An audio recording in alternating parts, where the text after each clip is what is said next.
the time, I couldn't have told you any of that because I wouldn't have been able to admit it to myself. At the core, we lie to ourselves because we don't have enough psychological strength to admit the truth and deal with the consequences that will follow. That said, understanding our self-deception is the most effective way to live a fulfilling life.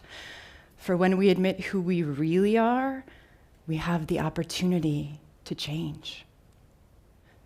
It's hard to look at this photo and think, liars. But our self-deceptive tendencies start here. From a very early age, we start observing and making conclusions about ourselves and our environment. Right or wrong, the conclusions we made affected our identity.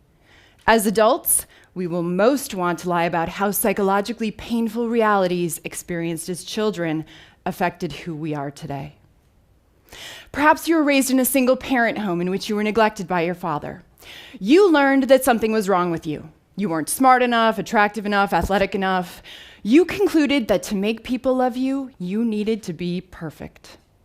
As an adult, when someone points out your imperfections, you feel tremendous anxiety, but deny where it comes from. Perhaps you felt ugly as a child because you were teased for your appearance.